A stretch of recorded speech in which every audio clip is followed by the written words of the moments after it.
สวัสดีเพื่อนๆทุกท่านนะครับวันนี้โมก็มาพบกับช่างโอเหมือนเดิมนะครับวันนี้เรามาพูดถึงเกี่ยวกับปัญหาของจานดาวเทียมนะครับที่เขาเปลี่ยนดาวเทียมใหม่นะครับเป็นไทยคม8นะครับอันนี้ก็เรามาพูดถึงกล่องรุ่น OKX นะครับกล่องรุ่น OKX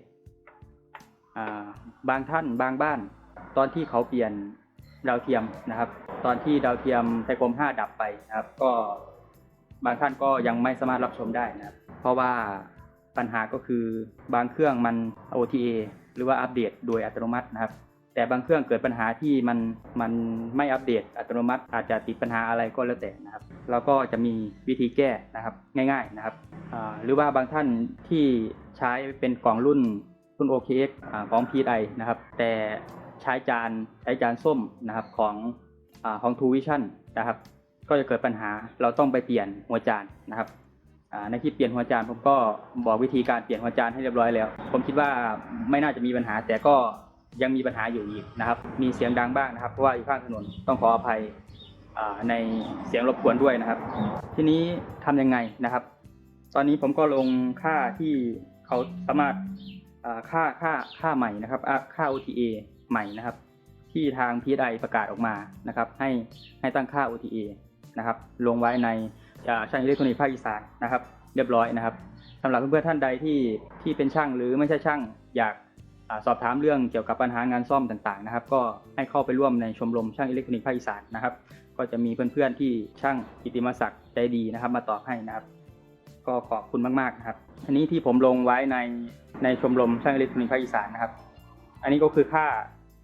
าต่างๆและกล่องรุ่นต่างๆที่เราสามารถตั้งค่าแล้วก็ให้เครื่อง OTA โดยอัตโนมัตินะครับแต่บางเครื่องที่มันมีสัญญาณแล้วมันก็จะ OTA อัตโนมัตินะครับแต่บางเครื่องก็ไม่สามารถอัปเดตด้วยตัวมันเองได้เราก็จะมาตั้งค่าครับให้เข้าไปที่เมนูนะครับกดเมนูแล้วก็ใส่รหัส04ตัวนะครับให้ไปที่ตั้งค่าระบบนะครับตั้งค่าระบบสำหรับกล่องรุ่น OKX นะครับสำหรับกล่องรุ่น OKX ก็ตั้งตามผมเลยนะครับเดี๋ยวกล่องรุ่นอื่นๆผมก็จะพยายามมาทำคลิปให้เพื่อนๆได้ความรู้กันนะครับไปที่ตั้งค่า OTA นะครับตัวแรกให้ตั้งอยู่ใน PSI ที่ประกาศไว้นะครับสำหรับจาน KU band ตัวนี้ผมจะสอน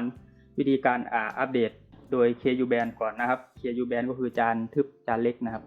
เขาให้ตั้ง12687นะครับตัวแรก12687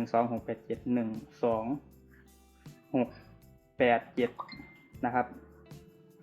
12687อันนี้ก็ถูกต้องแล้วครับ 30,000 นะครับตัว OTA ตัวที่3นะครับเขาให้ตั้ง01519ถูกต้องแล้วนะครับแบนเวอร์ถูกต้องแล้วนะครับตัว OTA นี้ก็เปิดไว้นะครับตัวนี้ก็ต้องเป็นตั้งค่าเป็น Universal นะครับ Universal แล้วก็ตั้งตามนี้เลยนะครับอันที่ก็เป็นที่เรียบร้อยนะครับก็กด S10 ออกนะครับแล้วก็ต้องการบันทึกหรือไม่เขาให้ตกลงนะครับทีนี้เครื่องก็จะทำการอัปเดตโดยอัตโนมัตินะครับสำหรับเพื่อนๆท่านใดที่ยังไม่รู้ก็ทำแบบนี้ก็สามารถรับชมได้แล้วนะครับพยายามศึกษาข้อมูลก่อนนะครับก่อนที่จะไป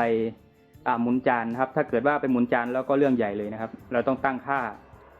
เราต้องตั้งจานใหม่นะครับปรับหน้าจานใหม่เพื่อจะให้อัปเดตสัญญาณได้นะครับอันนี้ก็ต้องระวังด้วยนะครับหาข้อมูลก่อนที่จะทำนะครับ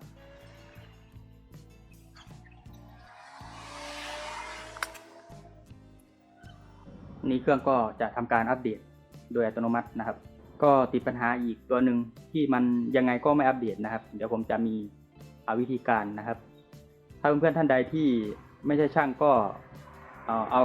นำกล่องนะครับนำกล่องสัญญาณเข้าศูนย์หรือช่างมาตรฐานของ PSI นะครับเขาก็จะสามารถอัปเดตจากเครื่องสู่เครื่องให้เราได้นะครับอัปเดตแบบ P2P นะครับก็ไม่ต้องเปลี่ยนกล่องใหม่นะครับอันนี้ก็อัปเดตแล้วนะครับถ้าอัปเดตเสร็จก็แสดงว่าซอฟต์แวร์มันเป็นปัจจุบันนะครับก็สามารถรับชมได้แล้วนะครับอีกปัญหาหนึ่งนะครับที่เราอัปเดตเสร็จแล้วนะครับอัปเดตเสร็จแล้วก็จะบางเครื่องก็จะเป็นลักษณะแบบนี้นะครับอันนี้ก็คือกล่องนะครับกล่องไม่ได้เสียนะครับกล่องไม่ได้เสียเดี๋ยวเรามีวิธีการแก้ไขนะครับผมมีวิธีการแก้ไขนะครับให้เราเข้ามาที่ตั้งค่า รายการนะครับ การตั้งค่ารายการการตั้งค่าดาวเทียมนะครับ แล้วก็ไปที่ด้านล่างสุดนะครับ ด้านล่างสุดสังเกตว่าดูสัญญาณนะครับ มันกระพริบไปกระพริบมาเหมือนกับที่มันรับสัญญาณได้แหละนะครับ ให้เราไปที่อันที่สองนะครับ อันที่สอง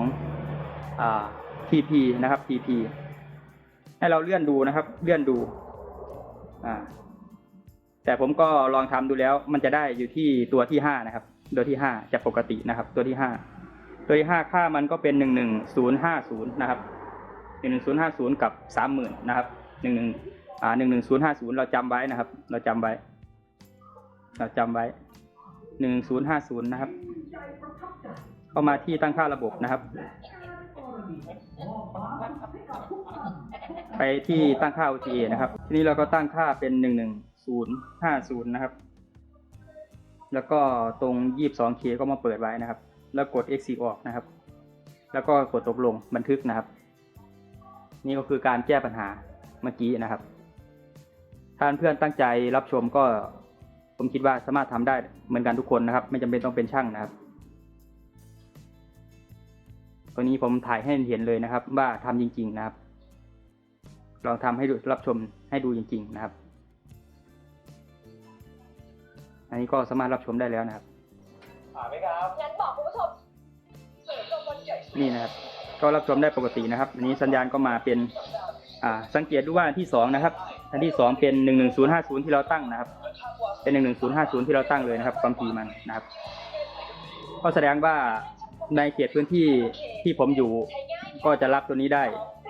ผมไม่แน่ใจว่าเป็นที่บางกล่องหรือไม่นะครับเป็นที่เราตั้งสัญญาณหรือไม่หรือว่าเป็นที่บางพื้นที่หรือไม่อันนี้ผมแนะนำให้เพื่อนๆกดดูนะครับกดดูเมื่อกี้นะครับกดหาค่าเมื่อกี้นะครับกดหาค่าตรงที่ผม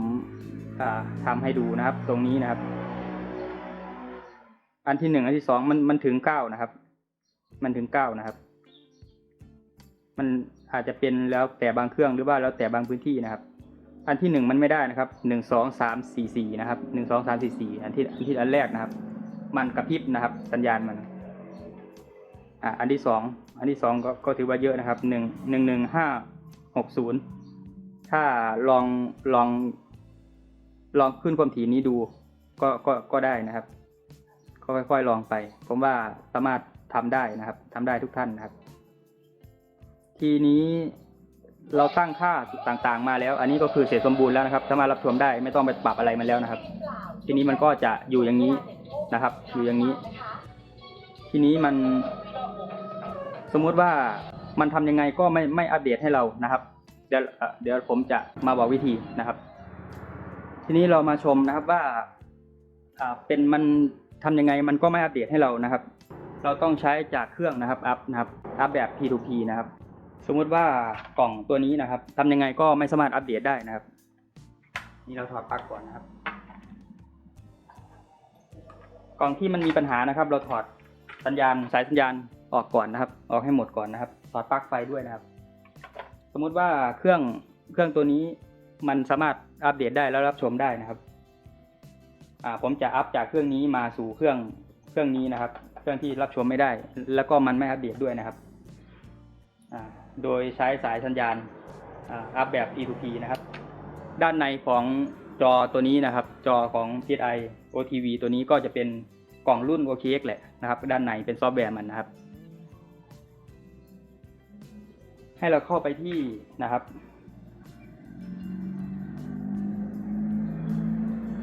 เข้าไปที่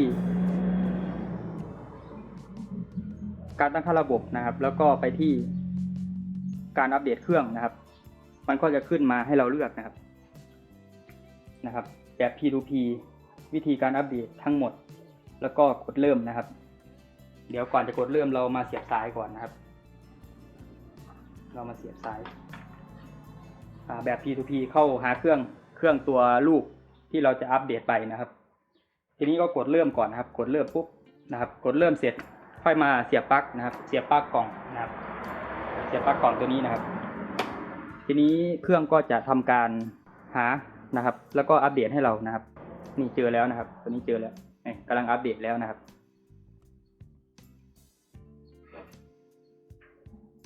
แล้วก็ปล่อยให้มันระเบียดเสร็จก็เรียบร้อยนะครับ ก็แสดงว่า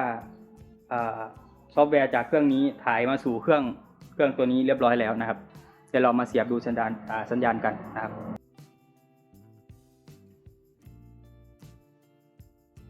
ตัวนี้ผมมาแนะนำสำหรับกล่อง OKX ก่อนก็แล้วกันนะครับเดี๋ยวกล่องรุ่นอื่นผมก็จะมาสอนวิธีเพราะว่ากล่อง S2 HD เองก็มีปัญหาอยู่เหมือนกันนะครับบางบ้านบางเครื่องนะครับแต่ก็ไม่มากเท่ากับกล่อง OKX นะครับกล่อง OKX เยอะกว่านะครับที่มีปัญหานะครับสำหรับเพื่อนๆที่สอบถามยี่ห้ออื่นๆมานะครับยี่ห้ออื่นมาผมไม่มีกล่อง